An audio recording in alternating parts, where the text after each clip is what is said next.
luck. 1, 2, 3, 4, 5, or 6. Go ahead and put 5 on top. Okay. What would you like for me?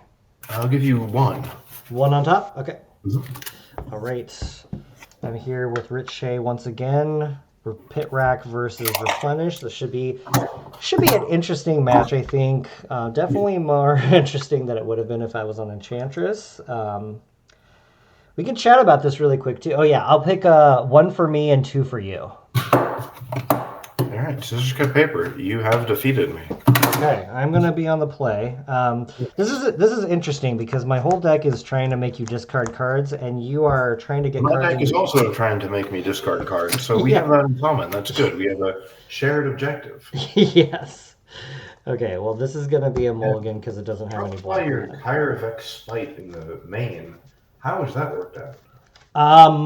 I won a game. I won. I won a game, a match-winning game with Kaervek Spite in response to a fetch land on the stack. They fetched, awesome. They fetched to 5, and I said, in response, Kaervek Spite you. Float mana, Kaervek Spite you. That's amazing. Yeah, that was a goal just to do once during the event, and I got to do it, and it was recorded. So, do you want 1 on top again, or do you care? Sure, 1 on top's fine. Okay. All right. This deck needs black mana to function, so hopefully I have at least 1 in my 6. Okay. Are you keeping your hand, by the way? Oh, that's right. I should probably take a look. Yeah, I'll keep. Okay, so I'm going to be on 6. Let me get life totals. Okay. All right. I will set this up while I play. I'm going to play Swamp, and I'm going to Cabal Therapy targeting you. That resolves. Okay. I'm going to name Attunement. Mana Leak, Intuition, and 4 land. Yeah, Attunement. Excellent name. Okay, good. I guess I should write this down because you might be doing stuff. I guess we can just, if you wouldn't mind leaving it up. Yeah, of course. I'm gonna pass. I'm gonna try to figure. You can go. I'm gonna try to figure out this life counter thing. Life tracker.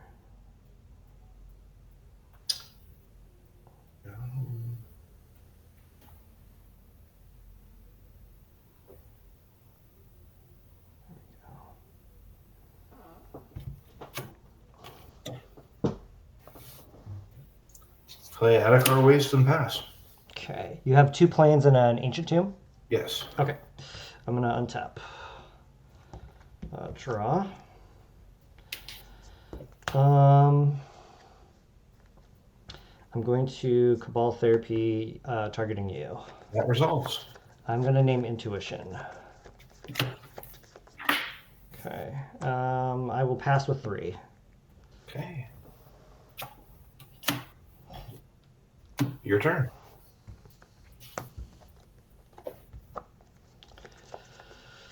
I'm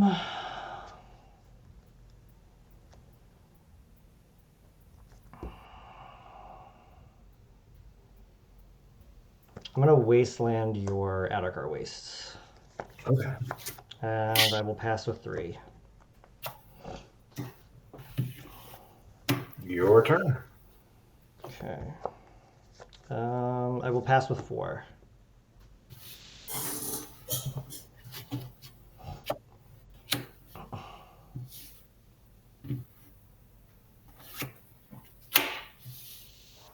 Your turn.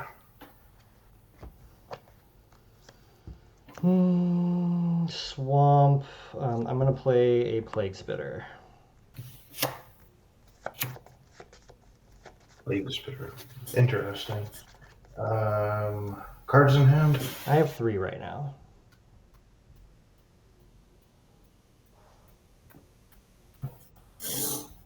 I'll Mana Leak. Mm-hmm. Okay. I'll pass to you. I think we should both still be at 20, yeah? Yeah. Okay.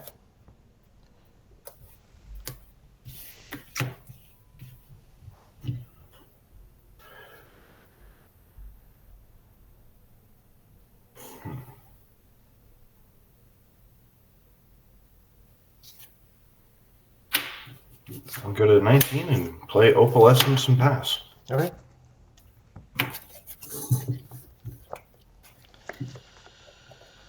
Huh.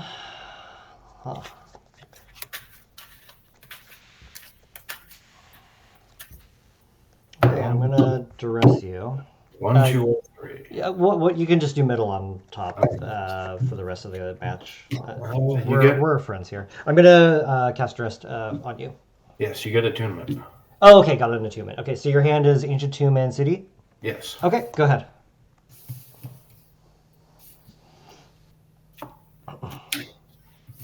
Pay 3, cast Frantic Search. Okay. Draw 1, draw 2, discard 2. 2 Ancient Tombs, okay. Yes, 2 Ancient Tombs. And I'll play Replenish. Okay, what do you have? You have 2 attunements, and is that it? Yep. What more do I need than 2 copies of one of my favorite Magic cards, Attunement? Okay, fair enough. Your turn. Okay, on your end step, I'm going to attempt to smother an attunement. I will return it to my hand. Okay. Draw 3.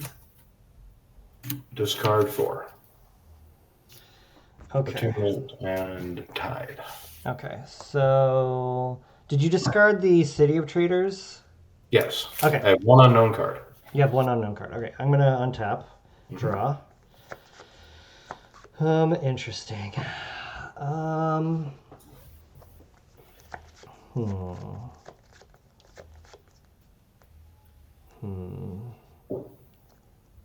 Play a land.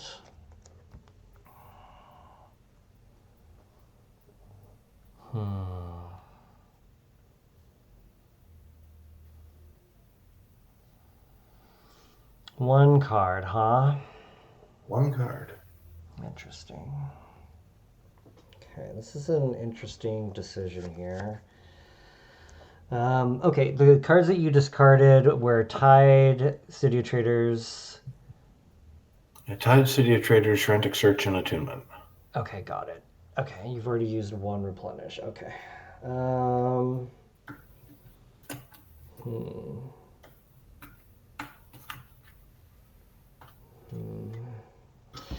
Okay, I'm going to...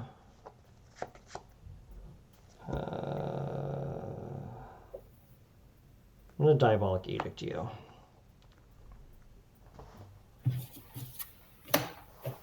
Uh-oh. You just let that go. I'll either that's really good for me or really bad for me. I'm going to pass with 1 card in hand. Untap. I'll draw.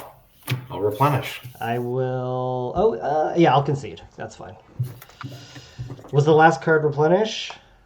Yes. I almost played Plague Spitter. I could see the tension there. Oh my god, yeah. I'm in okay shape either way, because if you get the Replenish, honestly, having an active 3/3 that loots every turn is really, really good too. Yeah, for sure. Okay, it's kind of how I figured game 1 would go. Let's see. The Plague Spitters are obviously very bad against you. Let's go. Just double check your... Plague Spitter's probably not going to do very much for you. No. It's pretty abysmal. And Negator, on the other hand, or Dystopia, those are cards. Yeah, there could be arguments made for bringing those in for sure. I would imagine it not being the worst thing. Okay, I just need to double check. I'm gonna pause here for the sake of the video. Okay, recording back. Yeah, this will be interesting to see how the sideboard of games go. I think if I was on the version that had Hypnotic Spectre in the main, that would have been a very different game. Oh, agreed. Spectre is very, very strong. I think it's just an underplayed card right now. Yeah, I think so too. Yeah, I tried the Plague Spitters to be different, and I did like them, but I think overall Hypnotic Spectre has the potential to take over a game a lot better. It does. And then you could just play this. You can play the Spitters in the sideboard, right? Because like you probably want almost every deck to discard cards, except for maybe Reanimator or Right. Replenish, but even then it's random. You don't necessarily want to deal 1 damage to everything every turn with Plague Spitter, right? It's obviously good against goblins and elves, but like, Plague Spitter can be a liability against burn. Not that Hypnotic Spectre is good against burn anyway, but like, I think Spectre's probably just like the more general use type of card, I agree. I think Spectre it's an unbelievably good card. I'm playing 4 copies in Draco X in the Gauntlet, and that has just served me very well. Yeah. Okay. I will take the play. You can do middle on top again. It's fine. Sure. Okay. This is a mulligan, so I will go to 6.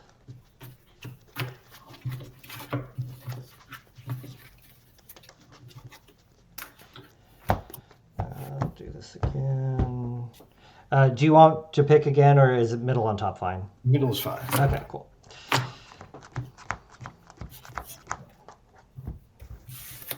All right.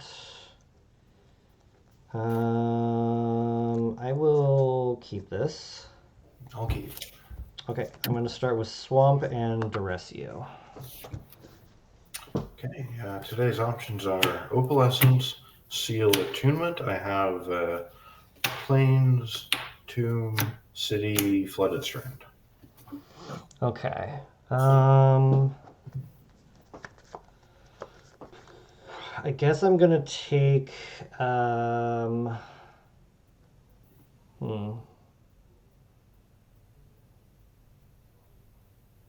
I guess I'm going to take the Seal. And I'll pass to you with 4. Your turn. Okay.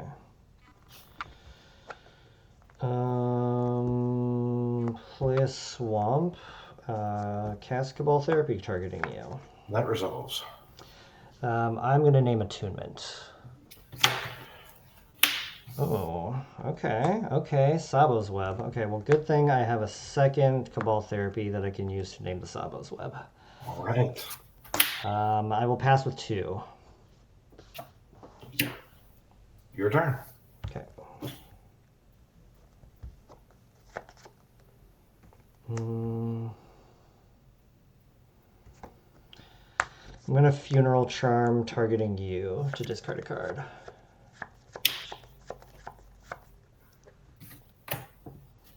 Discarding City of Traitors? Okay.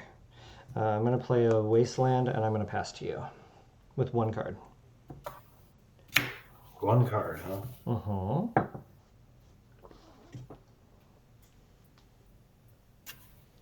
Your turn. Okay.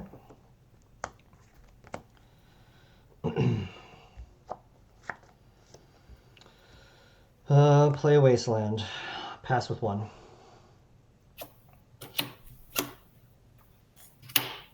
So many basics.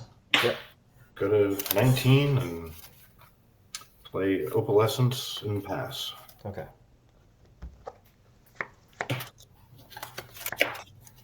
I'm going to play a Swamp and I'm going to pass. I can understand why you were keen to take that Sabo's Web.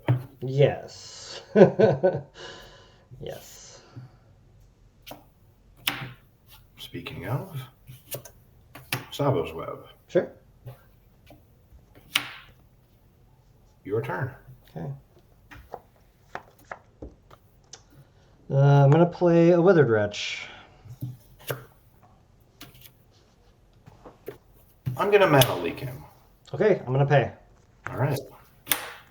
I'm going to play my last card, which is a Wasteland. And I'm going to pass to you.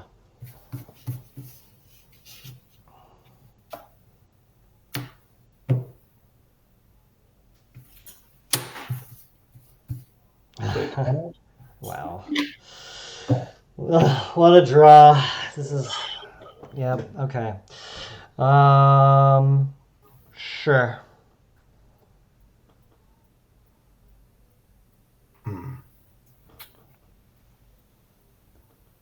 Oh, pass turn. Okay, untap. The Wasteland stay tapped. Draw.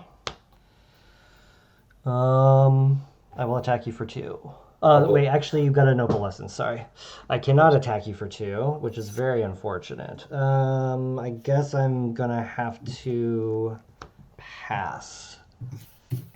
Okay. Fade. Sure. Draw. Mm-hmm. Play another Opalescence. Gross. Yep. Attack for 8. Sure. Yep. Target the swamp. I'm gonna float mana. Sure. I'm gonna turn it upside down, I guess, or I'll target another swamp. float mana. All right, and then I'll pass. I'm gonna exile your 2 enchantments in your graveyard. And you're at 12. Sure. Yes. Good. Okay. Yep. So that's been used. I'm gonna put these here. Draw.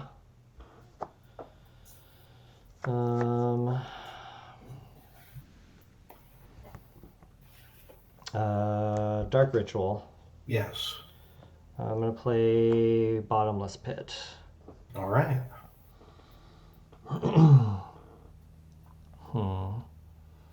Okay. I'm going, and you have 1 Opalescence untapped. I'm gonna pass to you. All right. Untap. Fade. Shuffle these up. All right. Odd or even? 1 or 2. Okay. Let's do. I'll just roll. It is a 6. So even. Even. Yep. Island. Okay.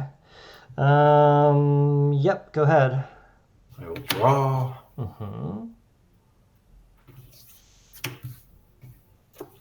Play a seal. Sure.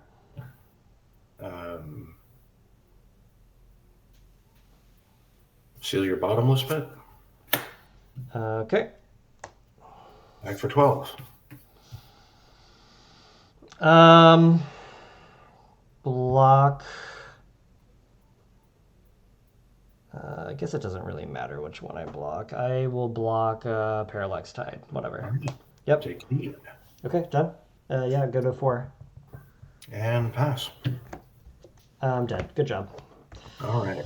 I thought I was gonna at least get 1 game, but you drew the hand of all basics, and I couldn't punish you with my Wastelands, and I never found Negator to speed the clock. Yeah. So. Yeah, Negator would have been unbelievably good here if you had drawn him.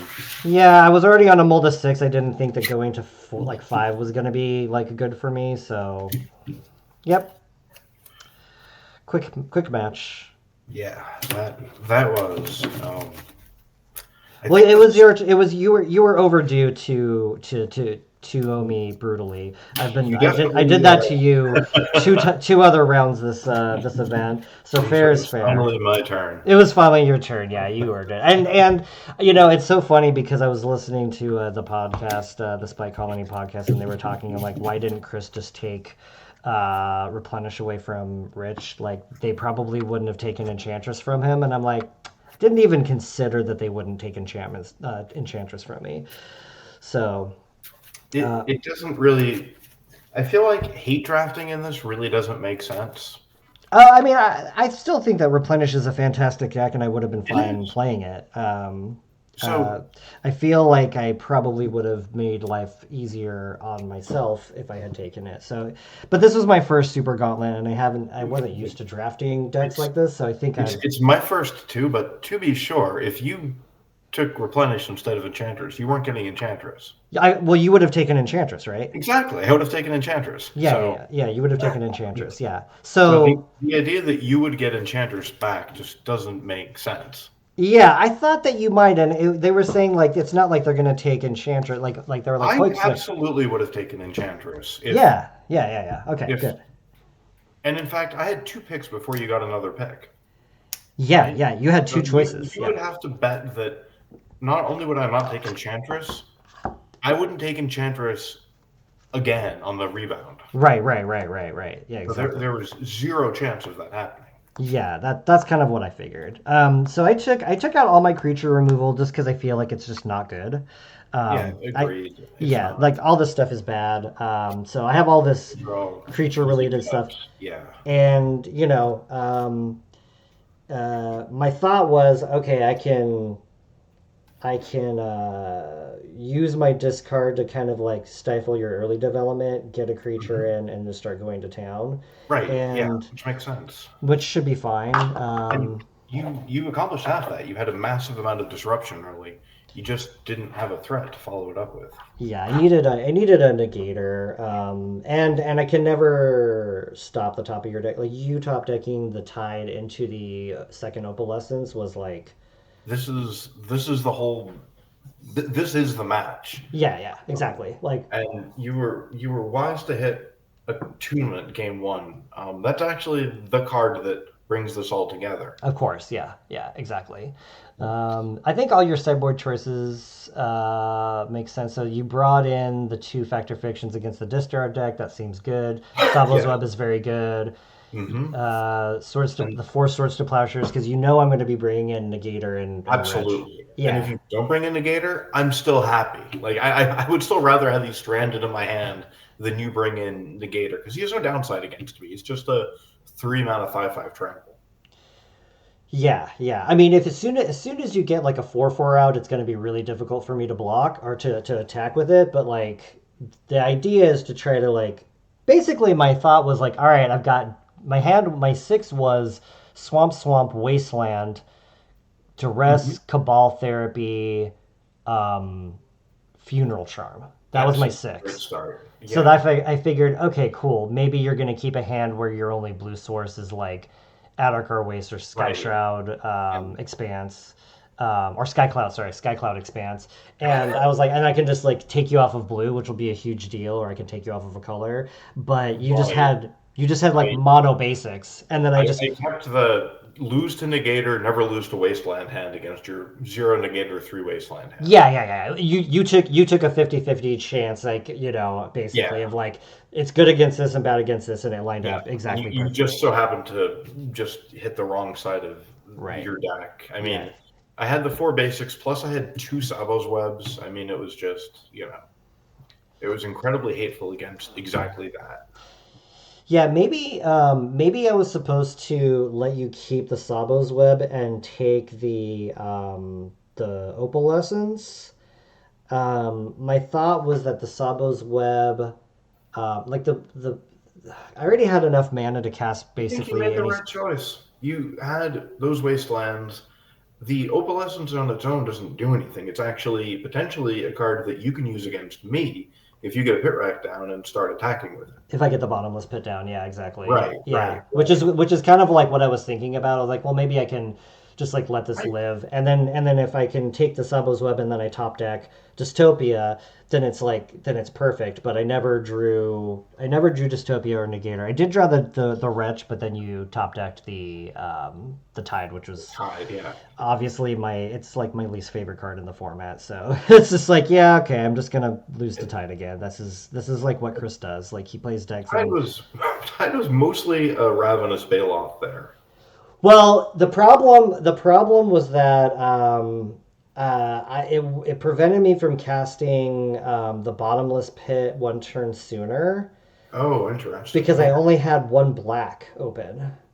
Oh, I see. So Okay. I drew the ritual and then I was able to play it, but by then you had already played the other Opalescence and then you top decked the seal. So basically you top decked Tide, Opalescence, Seal in a Yeah, row, and I yeah. drew more Wastelands and Dark Rituals in a bottomless pit. So Yes. So my yeah, draw was much better than yours. yeah, yeah, And yeah. Which is like I need to draw hot and I need you to draw cold for me to have a chance. I think this actually. So the other thing that was a problem that I didn't do deck construction wise is I didn't go with my favorite sideboard card in the entire format, and that's Gloom, and that was a mistake. I should have had Gloom in this yeah, deck. oh, man, you think about one gloom would have changed this.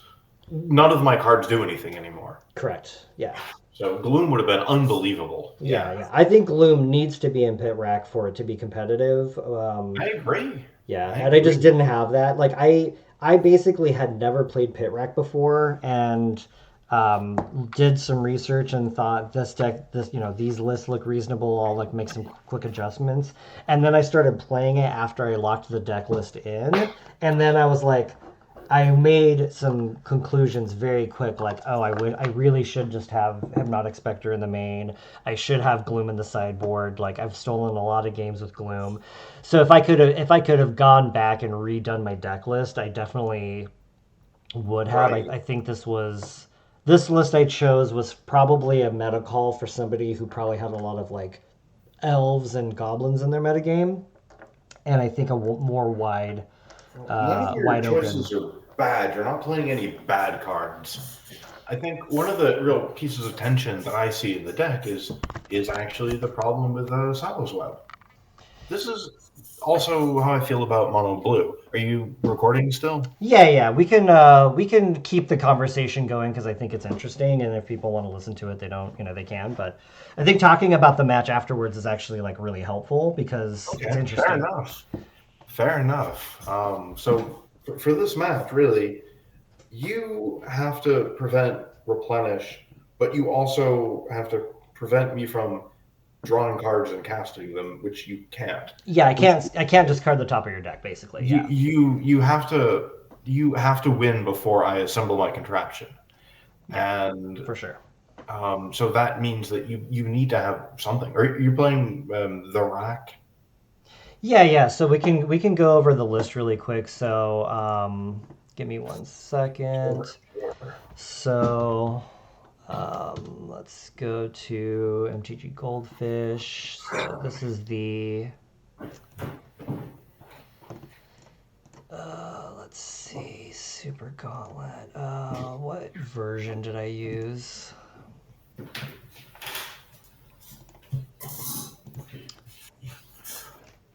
Okay, so I'll pull it up in a second. There we go. Chris Tiller Super Gauntlet decks. So this was this version. One spite. That seems really good. I've loved it. It's been actually really good, and I think it's nice as like just like a getcha, Like there are a lot of Yeah. times where I get somebody down to like 5 or below, and then I just can't quite get the last couple of points of damage in. Okay, so here's the list. So I'm recording it, and I'm gonna put this to you. I'm gonna send this to you in chat so we can just talk about this. So, 4 Plague Spitter, 3 Cabal Therapy, 4 Dark Ritual. I mean, you need Ritual. Therapy is a choice. Sometimes people aren't playing Therapy and they're playing just more Chain of Smog instead, which I think is interesting. I'm on 4 Funeral Charm. I think that's a must. Some lists are on like the full 4 Innocent Bloods, and I think Innocent Blood is pretty good. But the problem is that there's a lot of man lands, and I noticed that I kind of just didn't want to like lose to like a bunch of man lands. So what I did is Right. I split the difference between Innocent Blood, 2 Smothers, and an Edict just to kind of like diversify. Sure. Still have one Chain of Smog in here. I've got the one Kaervek Spite, which is I don't. It's honestly I put that in there to just be more fun than good, but I think it is actually pretty defensible. And then Not sure it's bad. I have a Snuff Out for Dreadnought. I'm on 3 Curse Scroll. I don't think 2 is the right number, and I think 4 is too much. So I think 3 is like a sweet spot. 4 Rack, 4 Pit.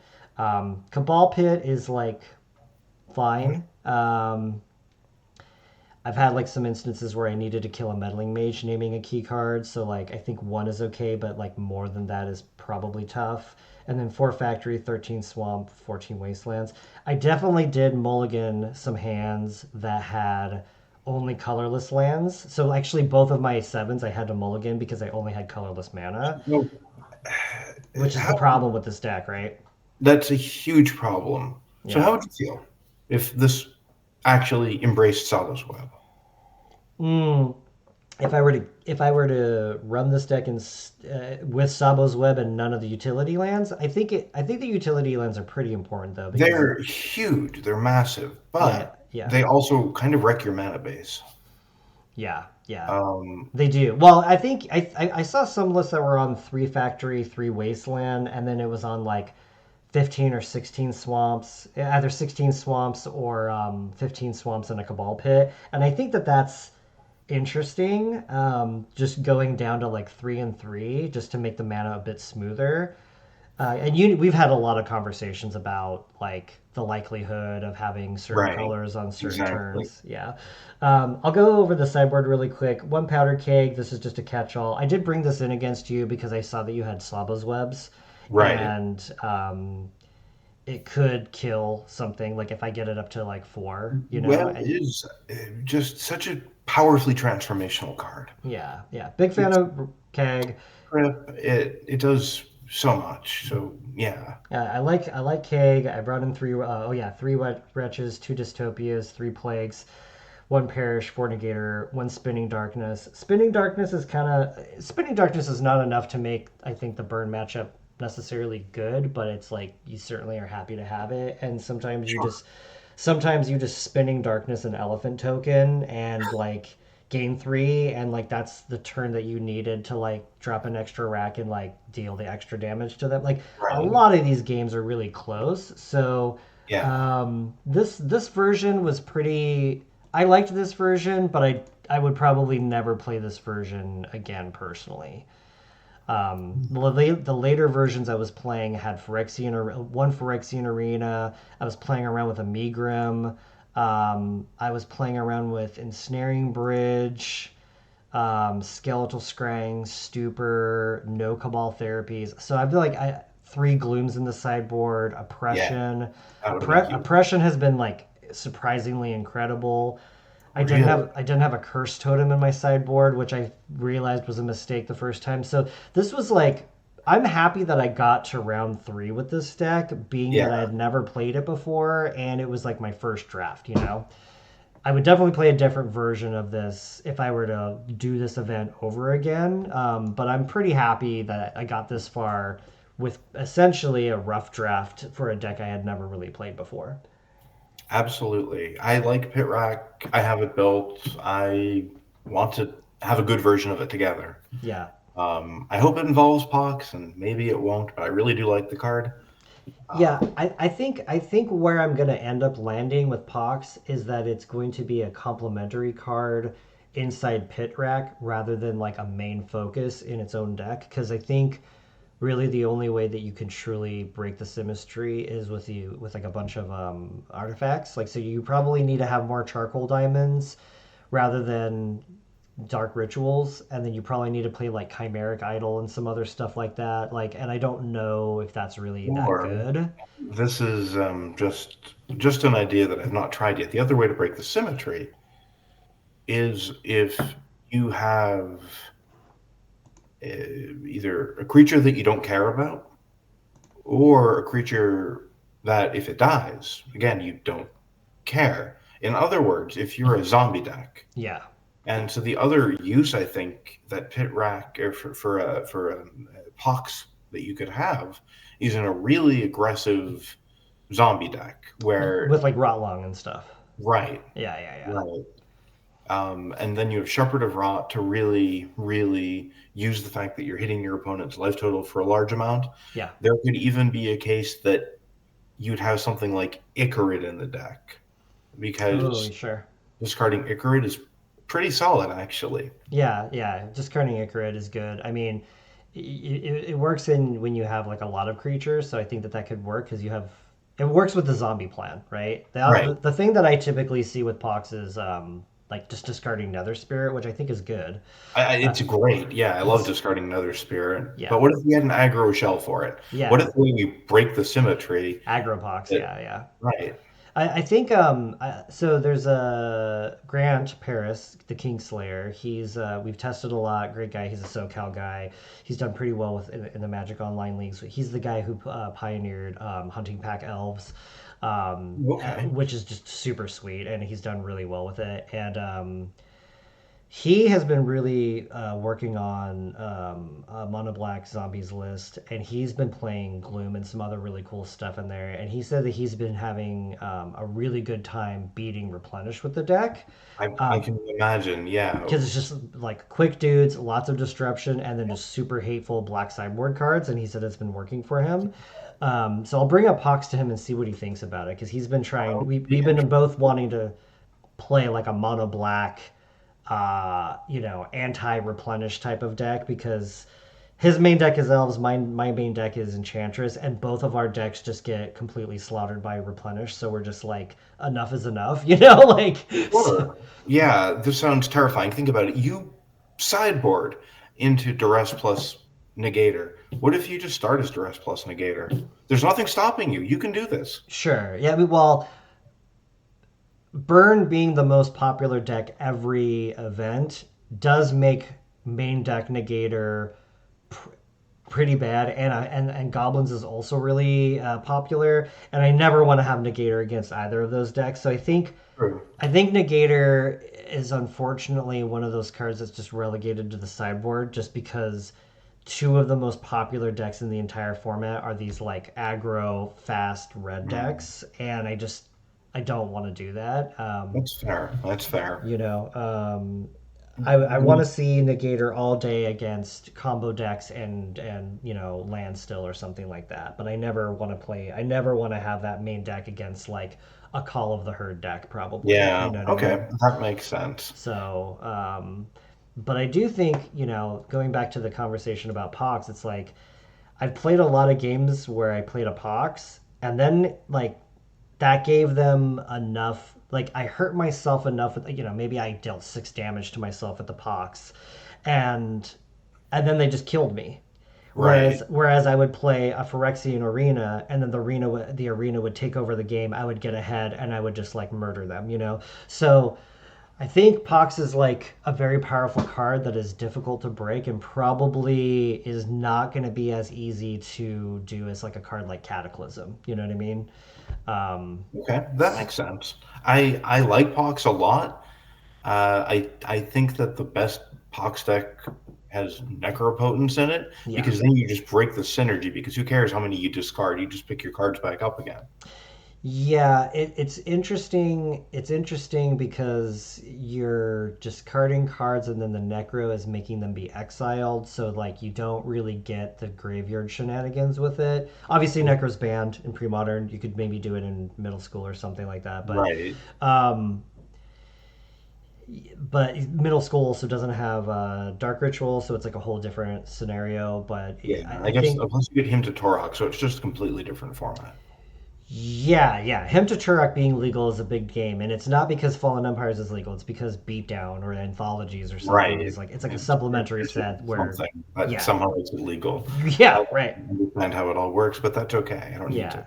yeah. It's like you probably would rather just play Necro than Pox because it's just like why would Yeah. I ever? Why would I Pox myself when I could have just drawn 6 cards? You know what I mean? Presumably, you're already at 4 Necro in your deck. Yeah, right. So it's But you like need to add other cards. yeah, totally. Right. Like you need like you I mean there's probably a good like Necro Ivory Tower deck that's just like that would just destroy any aggro deck possible. I'm sure there is, but for pre-modern, maybe Pox has a home in aggro. I don't know. I haven't tested it. This is just theory. But this is good because like, kind of this is a thing that I was talking about with people earlier this week on Discord about um, there was a disagreement about certain matchups that Enchantress has and whether they're good or bad.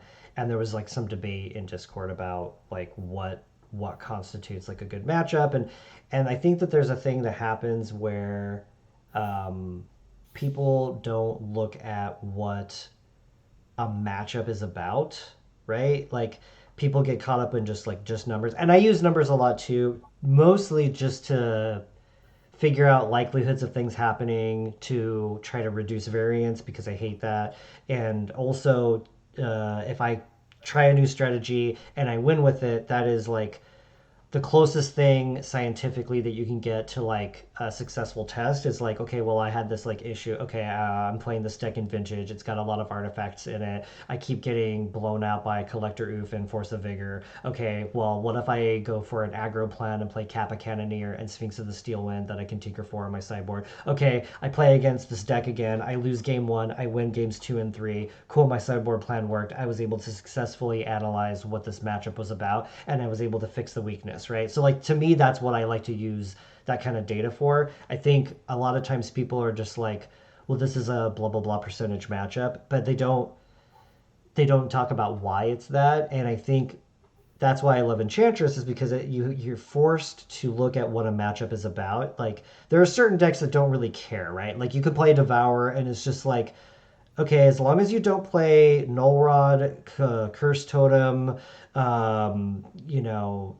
Engineered Plagon, Phyrexian, or Solitary Confinement, something like that, as long as you don't play those cards, all I need to do is just assemble my combo and I can ignore you, right? So like that one, it's like different from deck to deck, and I think where I'm going with this is like Pit Rack is one of those decks where you really need to figure out what each matchup is about and figure out like what is my game plan against. I mean, any deck this applies to, I think, honestly. Like even Devourer, you still need to have like some level of that. Some decks require more of that than others, I think. But I think with Pit Rack, I think assessing like what is the format trying to do, and this is essentially how I came up with Gloom, right? I was just like, okay, I don't. I started playing Gloom in mono black control because I was tired of getting my lands Armageddon, and I'm like, well, a good card against Armageddon is Gloom because now it costs 7, and I wasn't getting Armageddon anymore. And then I'm like, what if I was playing a deck that made the game smaller,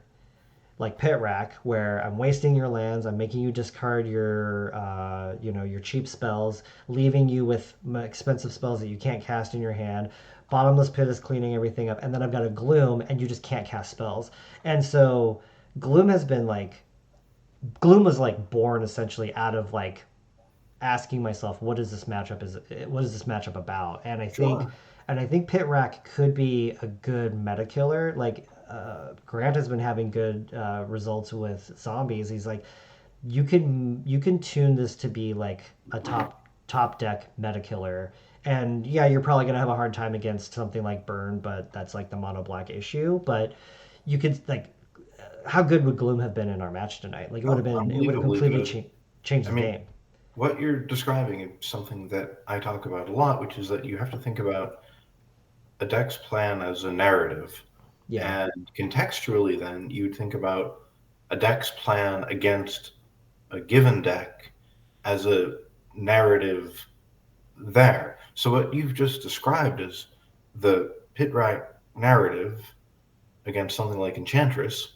And then, as you play that narrative out in your mind, you can imagine that adding a gloom in is going to change the the story. It's going to alter the narrative in a powerful way, and Yes. that's one of the most powerful ways to come up with ways to improve decks. It's taking that narrative, playing it out in your head, and then thinking about how a change to a deck would impact that narrative, and that's how you can get a good hypothesis, which then through experimentation you can test. Yeah, yeah, exactly. And I think, it's difficult, right? Because you have this idea of something that you want to be good, and you have to like be really disciplined about not letting the result that you want to happen get in the way, right? Because like then you have confirmation bias, and maybe you're not looking objectively at certain things, and maybe you have to admit this thing that you really wanted to be true is not true. And I think that can be hard for anyone. I mean, no one's immune from that, right? Like Mhm. you can try. You have to be Yeah, disciplined, right? You have to practice and not let that happen.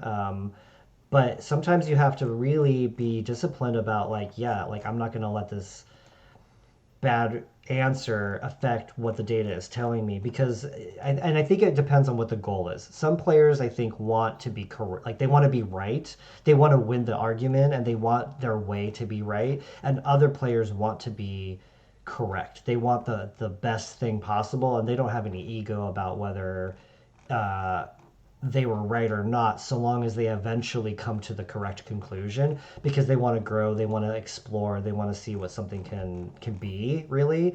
And I think that what we're talking about, this process, you need to have that healthy frame of mind in order to do that. Otherwise, you end up maybe missing out on something that otherwise would have been very helpful for you, and you miss out on an opportunity to fix a problem or explore an avenue that actually is like something that people hadn't thought about before, and maybe you can come up with this like interesting thing, and but maybe you missed out on it because you didn't want to admit that your idea was wrong, so you ignored the evidence to the contrary, blah blah blah blah blah, right? So You're making a case for humility.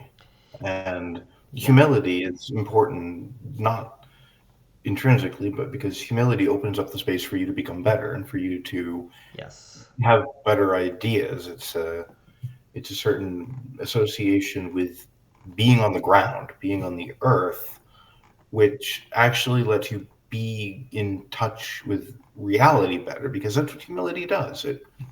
It liberates you to be in touch with reality, often at the cost of what you would rather think. And that's where humility is so powerful. I agree with you. Yeah, I think it depends on just like what the goals are. Like, I think if your goal is growth, then ego can be put to the side, and then you can really dig into, you can free yourself to actually learn, right? And Hmm. learning to me is the most important thing. Do I want to win? Of course I want to win. I love winning. Um, I don't actually mind losing, so long as I felt like I had agency. Because sometimes, they're just going to draw better than you. Like, I figured that tonight I would maybe win one game, but I was probably a dog in the matchup and I lost, and I'm okay with that, right?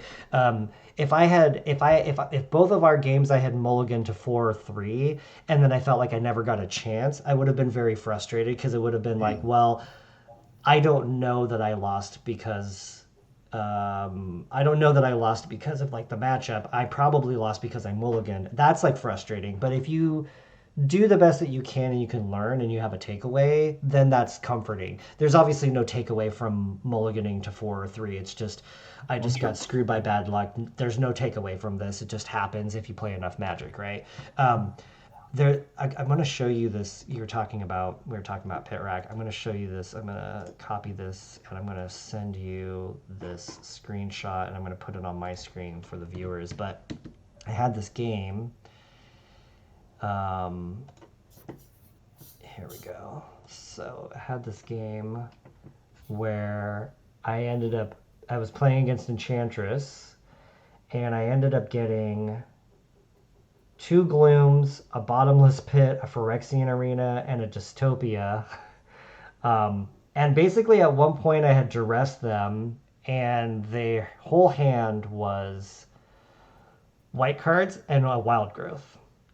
So, of course, I discard the Wild Growth. And then the arena drew me into Dystopia and Tormod's Crypt. I don't know why my fourth land was. Oh, My fourth land was tapped because I animated the factory. Yeah, but then I played Dystopia and Tormod's Crypt. So this game, like, Pit Rack has a really hard time against Enchantress, but I played Enchantress a lot, and I know what that matchup is about, so I came prepared, and I was able to mulligan towards hands that were like, I mulligan to, I don't remember what I mulliganed to, but I had a Gloom, and I'm like, well, this is good, and I drew another Gloom, and I'm like, okay, well, this is fantastic. They have 3 Enchantress effects in this board state, and they conceded because it's like, you can't play anything, like, you're gonna the Right. dystopia is gonna make your board go away. You're gonna have no cards in hand. I'm gonna outdraw you 2-1 every turn while I'm beating you down with a factory. So this was like a really interesting example, I think, of just understanding what a matchup is about. And it was just like, I thought, oh, Enchantress can never lose to Pit Rack. I did lose to it one time can't remember the player, online player, but he got the trifecta of Gloom, Engineered Plague on Druid, and Dystopia. And That'll do it. Gloom is just an insane card, and I'm probably calling Yeah, attention like- to an Achilles heel for Enchantress here, but Sounds like Pit Rack could use Opalescence and Replenish. That'll solve your problems. yeah, I just Filled need with enchantments, and at some point, due to all of the self-discard, if you just draw the Opalescence, the Replenish, you win. just You broke it. pre-modern plus format where Scrubland exists. We're in We have business. Tainted Field. What else do we need? Yeah. You think about it, you're already playing 8 lands that don't tap for black. Sure. I think we're there. I don't actually think your mana base gets worse if you add enough white to do this. Yeah, Tainted Field, you have to have a swamp, which you probably will, but you might not. Does it give you Gives you black or white, and a colorless if you don't have it, but you wouldn't keep a hand anyway that didn't have a swamp. Sure. So there's no real cost. Yeah, fair enough. You just wouldn't have the wastelands and the factories. The factories have been pretty good. The factories have been pretty great. Right. But by adding this new color, we're getting away from getting webbed. We could even run our own web if we want to. Sure, yeah. And hey, we can run Opalescence and Replenish. And probably maybe we run Parallax Wave, Why not? Why wouldn't we? Black white Replenish, let's go. We have a much cleaner win condition, don't we? The rack? Well, we have the rack, but before we were just getting in with factory. Now we have Opalescence, Opalescence. Right. Yeah. So I think we've broken the format. I think we've just completely broken it. I need to edit this video and not have Michael Arnold upload this because we will have given away the secret sauce. This is I'm gonna have to learn editing skills quickly. Sharing this technology with the world. Yeah. All right, I'm gonna call it here, Chris. Excellent games, excellent chat. Good games. Congrats making the top. I guess you're in top 8 now because you get to go to. Okay. You get to go to round 4. So good luck. Good. Thank you. All right. Have a good one, Rich. See ya. Bye for now.